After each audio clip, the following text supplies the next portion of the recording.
ಈ ದಿನ ನಮ್ಮ ಮಂಡ್ಯ ಜಿಲ್ಲೆಯಲ್ಲಿ Shri N Shankaregowda charitable trust ವತಿಯಿಂದ ನಮ್ಮ ಆತ್ಮೀಯರಾದಂಥ ಸಚ್ಚಿದಾನಂದ ಅವರು ಅವರ ಕುಟುಂಬದವರು ಗುರುವಂದನ ಕಾರ್ಯಕ್ರಮವನ್ನ ಹುಡ್ಕೊಂಡು 10,000 ಹೆಲ್ಮೆಟ್ ಅನ್ನ ನಮ್ಮ ಮಂಡ್ಯ ಜಿಲ್ಲೆಗೆ ಕೊಡಬೇಕು ಅಂತ ಹೇಳಿ ಕಾರ್ಯಕ್ರಮವನ್ನ ಮಾಡ್ತಾ ಇದ್ದಾರೆ. ಅವರಿಗೆ ಸಚ್ಚಿದಾನಂದ ಅವ್ರಿಗೆ ಮತ್ತೆ ಅವರ ಇಡೀ ಕುಟುಂಬಕ್ಕೆ ನಾನು ಅಭಿನಂದನೆಯನ್ನ ಈ ಸಂದರ್ಭದಲ್ಲಿ ಸಲ್ಲಿಸಲಿಕ್ಕೆ ಬಯಸ್ತಾನೆ. ಮತ್ತೆ ಈ ಕಾರ್ಯಕ್ರಮದ ಉದ್ಘಾಟನೆಯನ್ನ ಮಾಡಿ ಹೇಳ್ತಾ ಇರ್ತಾರೆ ನಮ್ಮ ಸಚ್ಚಿದಾನಂದ, ನಾನಿವತ್ತು ಇಷ್ಟು ಮಟ್ಟಿಗೆ ಬೆಳಿಬೇಕಾದ್ರೆ ನನ್ನ ಜಗದ್ಗುರುಗಳಾದಂತ ಡಾಕ್ಟರ್ ಬಾಲಗಂಗಾಧರ ಸ್ವಾಮೀಜಿಯವರ ಆಶೀರ್ವಾದ ಹೆಚ್ಚಿನ ವತಿಯಿಂದ ನಾನು ಪಡೆದಿದ್ದೇನೆ.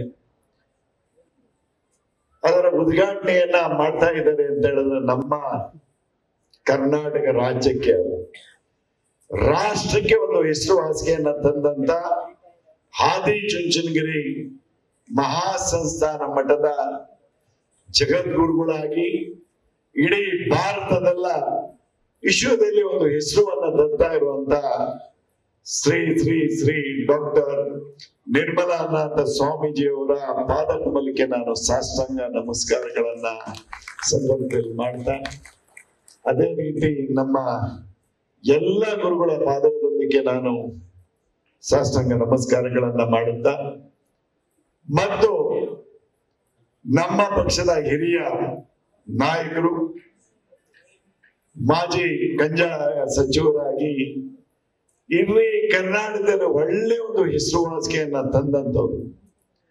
ಈಗ ನಮ್ಮ ಬೆಂಗಳೂರು ಭಾಗದಲ್ಲಾಗ್ಲಿ ಇದರ ಫಾರೆಸ್ಟ್ ಪಕ್ಕದಲ್ಲಿ ಯಾವ್ದಾದ್ರು ಜಮೀನು ಇದ್ರೆ ಅದನ್ನ ಫಾರೆಸ್ಟ್ ಬಂದು ಕಡ್ದಾಗ್ತಾ ಇದ್ರು.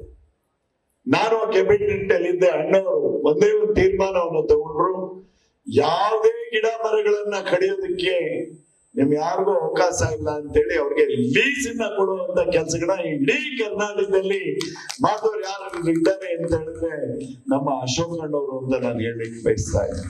ಅವ್ರಿಗೆ ನಾನು ವಂದನೆಯನ್ನ ಹೇಳಿಕ್ ಬಯಸ್ತಾ ಇದ್ದೀನಿ. ನಾವು ಎಲ್ಲ ಪ್ರೀತಿಯಿಂದ ಅಣ್ಣ ಅಂತ ಕರೀತಾ ಇರ್ತೀವಿ.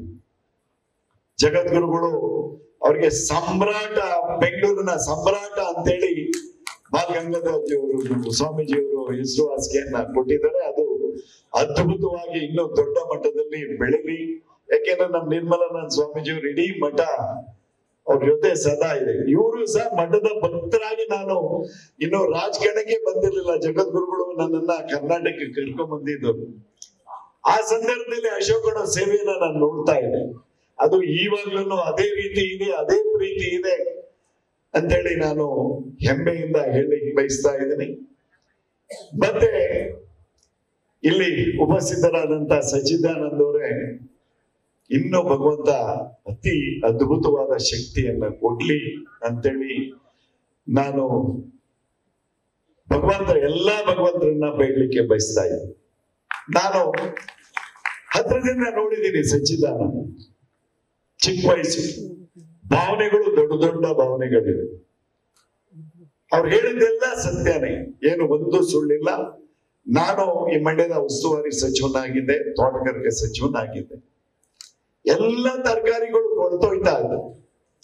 ಆ ಸಂದರ್ಭದಲ್ಲಿ ಒಂದೇ ಒಂದು ನಿಮಿಷ ಹೇಳ್ದೆ, ಸಚ್ಚಿದಾನಂದ, ಈ ರೈತರಿಗೆ ಅನ್ಯಾಯ ಆಗ್ಬಾರ್ದು, ಎಷ್ಟೋ ಜನಕ್ಕೆ ರೈತರಿಗೆ ಅನ್ಯಾಯ ಆಗ್ತಾ ಇದೆ, ಕೊಳ್ತೋಗ್ತಾ ಇದೆ ತರಕಾರಿ. ಎಷ್ಟೋ ಜನ ತರಕಾರಿನ ತಿನ್ನಕ್ಕೆ ಮನೆಯಲ್ಲಿ ಸಂದರ್ಭ ಇಲ್ಲ ಅಂತ ಹೇಳಿ, ಅಣ್ಣ ಹೇಳೋಣ ಅಂತೇಳಿ 25 ಲಕ್ಷ ರೂಪಾಯಿ ಫಸ್ಟ್ ಚೆಕ್ಕನ್ನೇ ತಂದ್ಕೊಟ್ಟಂತ ಯಾರು ವ್ಯಕ್ತಿ ಆವಾಗ ಫಸ್ಟ್. ಆಮೇಲೆ ಬೇಕಾದಷ್ಟು ಪರ್ಚೇಸ್ ನಾನು ಮುಖ್ಯಮಂತ್ರಿಗಳಿಂದಲೇ ಒಂದು ಫೋನ್ ಮಾಡಿಸಿ, ಇಂಥ ದೊಡ್ಡ ವ್ಯಕ್ತಿ ಮಾಡ್ತಾ ಇರೋರಿಗೆ ಅಂತ ಹೇಳಿದ್ರೆ ಇಲ್ಲಿ ಮಂಡ್ಯ ಜಿಲ್ಲೆಯಲ್ಲಿ ಎಲ್ಲೇ ತರಕಾರಿ, ನನ್ನ ತಾಲೂಕು KR ಪೇಟೆ ತಾಲೂಕಾಗ್ಲಿ, ನಾಮಂಗ್ಲಾಗ್ಲಿ ಏಳು ತಾಲೂಕಿನ ತರಕಾರಿಯನ್ನ ಪರ್ಚೇಸ್ ಮಾಡಿದಂತ ದೊಡ್ಡ ವ್ಯಕ್ತಿ ಯಾರಾದ್ರೂ ಇದ್ದಾರೆ ಅಂತ ಹೇಳಿದ್ರೆ ಸಚ್ಚಿದಾನಂದ ಅಂತ ಹೇಳಿ ಇನ್ನು ನೂರಾರು ಕಾರ್ಯಕ್ರಮಗಳನ್ನ ನಾನು ಇಲ್ಲಿ ಉಸ್ತುವಾರಿ ಸಚಿವನಾಗಿದ್ದಾಗ ಹೇಳಿದ್ರೆ ಯಾವುದಕ್ಕೂ ಹಿಂದರಿತಿರ್ಲಿಲ್ಲ. ಸ್ವಲ್ಪ ಕೊರಗೋರು ಹೋಮ್ ಮಿನಿಸ್ಟರ್ ಭಯ ಇತ್ತು ಅವರು, ಆದ್ರೆ ಹೋಮ್ ಮಿನಿಸ್ಟರ್ ನಾವು ಕನ್ವಿನ್ಸ್ ಮಾಡ್ತಾ ಇದ್ವಿ, ಹೋಗ್ ಮನೆಗೆ ನೋಡಮ್ಮ ತಾಯಿ ಇದೆಲ್ಲ ಸೇವೆ ಮಾಡ್ತಾ ಇದ್ರೆ ನೀನು ಸ್ವಲ್ಪ ಖಂಡಿತ ಅಣ್ಣ ಮಾಡ್ಲಿ ಅನ್ನೋ ಒಂದು ಭಾವನೆಯನ್ನ, ಏಕೆಂದ್ರೆ ನನ್ನ ತಂಗಿ ಆಗಿರೋದ್ರಿಂದ ನಾನು ಹೆಮ್ಮೆಯಿಂದ ಹೇಳ್ತಾ ಇದ್ದೆ. ಅದು ಭಗವಂತ ಶಕ್ತಿಯನ್ನ ಕೊಟ್ಟಿದ್ದಾನೆ. ಇನ್ನು ಜಗದ್ಗುರುಗಳು ಬಂದು ಆಶೀರ್ವಾದವನ್ನು ಮಾಡ್ತಾರೆ, ಇನ್ನು ಉತ್ತಮವಾಗಿ ಬೆಳಿತೀರಿ ಅನ್ನೋ ಭಾವನೆ ನನ್ಗೆ ಖಂಡಿತ ಇದೆ. ಮತ್ತು ರಾಜಕಾರಣಿಗಳಾಗೂ ಬೆಳಿತೀಯ ಅನ್ನೋದು ನನ್ಗೆ ವಿಶ್ವಾಸ ಇದೆ ಅನ್ನೋದನ್ನ ಹೆಮ್ಮೆಯಿಂದ ಹೇಳಲಿಕ್ಕೆ ಬಯಸ್ತಾ ಇದ್ದೀನಿ. ಮತ್ತು ನಮ್ಮ ಜಿಲ್ಲಾಧ್ಯಕ್ಷರಾದಂತ ಡಾಕ್ಟರ್ ಇಂದ್ರೇಶ್ ಅವರೇ ಮತ್ತು ನಮ್ಮ ಫಿಲಿಂ ಡೈರೆಕ್ಟರ್ ಹರಿಕೃಷ್ಣ ಅವರೇ ಮತ್ತೆ ನನ್ನ ಆತ್ಮೀಯ ಮತ್ತೊಬ್ರು ಸ್ನೇಹಿತರಾದಂತ ನನ್ನ ಸ್ವಾಮಿ ಅವರೇ ಮತ್ತು ನನ್ನ ಒಬ್ರು ಗುರುಗಳು ಅಂತೇಳಿ ಹೇಳಿ ಬಯಸ್ತಾ ಇದ್ದೀನಿ. ನಾನು ಬಿಜೆಪಿ ಜಾಯಿನ್ ಆದಂತ ಸಂದರ್ಭದಲ್ಲಿ ಇವರೆಲ್ಲ ಬಂದು ಆಶೀರ್ವಾದವನ್ನು ತರಿಸಂತ ನಮ್ಮ ಸಿದ್ದರಾಮಣ್ಣಜಿಯವರೇ ಮತ್ತು ಮತ್ತೊಬ್ಬರು ಗುರುಗಳು ನಮ್ಮ ರೈತರ ಸಂಘದಲ್ಲಿ ಹೆಚ್ಚಿನ ರೀತಿ ಪುಟ್ಟಣ್ಣವ್ರ ಜೊತೆ ಹೋರಾಟವನ್ನು ಕೊಟ್ಟು ಮತ್ತೆ ಬಿಜೆಪಿ ಪಕ್ಷಕ್ಕೆ ಒಂದು ಹೆಸರನ್ನ ಮಂಡ್ಯದಲ್ಲಿ ತುಂಬಿದಂತ ನಮ್ಮ ನಂಜುಂಡೇಗೌಡ್ರೆ ಮತ್ತೆ ಮತ್ತೊಬ್ರು ನನ್ನ ಆತ್ಮೀಯ ಸ್ನೇಹಿತರಾದಂತ ಸೀತಾವ್ರವ್ರೆ ಮತ್ತೊಬ್ರು ಮಂಡ್ಯದಲ್ಲಿ ಅವ್ರ ಹೆಸರನ್ನ ಹೇಳಲೇಬೇಕಾಯ್ತದೆ, ಜಯರಾಮಣ್ಣ. ಮಂಡ್ಯಕ್ಕೆ ಹೆಚ್ಚಿನ ಶಕ್ತಿಯನ್ನ ತುಂಬಿದವರು ಯಾರು ಇದ್ದಾರೆ ಅಂತ ಹೇಳಿದ್ರೆ ಜಯರಾಮಣ್ಣನವರು, ಅವರ ಸುಪುತ್ರರಾದಂತ ಅಶೋಕಣ್ಣವರೇ ಮತ್ತು ಇಲ್ಲಿ ವೇದಿಕೆ ಮೇಲೆ ಉಪಸ್ಥಿತರಾದಂತ ಎಲ್ಲ ನನ್ನ ಗುರುವಿರೇ, ಅಣ್ಣ ತಮ್ಮಂದಿರೇ, ಅಕ್ಕ ತಂಗಿಯರೇ. ಯಾಕೆ ಅಂತ ಹೇಳಿದ್ರೆ ಹೆಚ್ಚಿನ ಸಮಯ ತಗೋಬೇಡ ಅಂತೇಳಿ ಅಶೋಕಣ್ಣ ನನಗೆ ಇಂಡಿಕೇಶನ್ ಕೊಟ್ಟಿದ್ದಾರೆ. ಆ ಪಾಲನೆಯನ್ನ ನಾನು ಮಾಡ್ಲೇಬೇಕಾಗ್ತದೆ. ಹಾಗೆ ಈ ಕಾರ್ಯಕ್ರಮಕ್ಕೆ ತಾವೆಲ್ಲ ಭಾಗವಹಿಸಿರುವಂತ ಎಲ್ಲ ನನ್ನ ಗುರುವಿರಿಗೆ ನಾನು ತಮ್ಮೆಲ್ಲರಿಗೂ ನಮಸ್ಕಾರಗಳನ್ನ ಮಾಡ್ಲಿಕ್ಕೆ ಬಯಸ್ತಾ ಇದ್ದೇನೆ. ಇಂಥವ್ರು ಮಂಡ್ಯದಲ್ಲಿ ನಮ್ಮ ಸಚ್ಚಿದಾನಂದ ಅಂತವರು ಇನ್ನೂ 16 ಜನ ಹುಟ್ಟಿರಿ ಬಂದು ಒಂದು ಈ ಕಾರ್ಯಕ್ರಮಕ್ಕೆ ಮಂಡ್ಯ ಜಿಲ್ಲೆ ಅಂತ ಹೇಳಿದ್ರೆ ಹೆಮ್ಮೆ. ನಮ್ಮ ಅಂಬರೀಷ್ ಅಣ್ಣ ಹೇಳ್ತಾ ಇದ್ರು ಮಂಡ್ಯದ ಗಂಡು ಅಂತೇಳಿ. ನಿಜವಾಗ್ಲೂ ಅದನ್ನ ನಾವೆಲ್ಲ ಮಂಡ್ಯದವರು ನಿಜವಾಗ್ಲೂ ಮಹಾರಾಷ್ಟ್ರದಲ್ಲೂ ಜಗದ್ಗುರುಗಳು ಇಲ್ಲಿ ಎದುರುಗಡೆ ಕುಂತಿದ್ದಾರೆ. ನಾನು ಒಬ್ಬ ಮಹಾರಾಷ್ಟ್ರದಲ್ಲಿ ಹೋಗಿ ತುಂಬಾ ಹೊಟ್ಟೆ ಬಟ್ಟೆಗಾಗೋದಂತವ್ರು. ಜಗದ್ಗುರುಗಳ ಆಶೀರ್ವಾದದಿಂದ ಮಹಾರಾಷ್ಟ್ರದಲ್ಲಿ ಒಳ್ಳೆ ಹೆಸರು ಬರ್ತಾ ಇದ್ದಾಗ ನಾನು ಮಂಡ್ಯದ ನಾರಾಯಣಗೌಡ ಅಂತಲೇ ನಾನು ಅಲ್ಲಿ ಬೊಂಬೈದಲ್ಲಿ ಇಡೀ ಮಹಾರಾಷ್ಟ್ರದಲ್ಲಿ ಗುರುತಿಸ್ಕೊಂಡಂತದ್ದು. ನನ್ನ ಜಗದ್ಗುರುಗಳಾದಂತ ಬಾಲಗಂಗಾಧರ ಸ್ವಾಮೀಜಿಯವರು ನನಗೆ ಕರ್ನಾಟಕಕ್ಕೆ ತಂದು ರಾಜಕಾರಣಕ್ಕೆ ಮತ್ತು ಸೇವೆ ಮಾಡುವಂತ ಭಾಗ್ಯ ಮತ್ತೆ ಆಶೀರ್ವಾದವನ್ನು ಮಾಡಿದ್ದಾರೆ. ಮತ್ತೊಂದು ಸಾರಿ ತಮ್ಮೆಲ್ಲರಿಗೂ ಹೊಂದಿಸಿ ಮಾತಾಡೋಕೆ ಅವಕಾಶ ಕೊಂಡಂತ ತಮ್ಮೆಲ್ಲರಿಗೂ ಹೊಂದಿಸಿ ಮಾತಿಗೆ ನಾನು ವಿರಾಮವನ್ನು ಕೊಡ್ತಾ ಇದ್ದೇನೆ. ನಮಸ್ಕಾರ, ಧನ್ಯವಾದ. ನ್ಯೂಸ್ ಫಸ್ಟ್, ನಿರ್ಭೀತಿಯಿಂದ ನಿಮ್ಮ ಪರವಾಗಿ.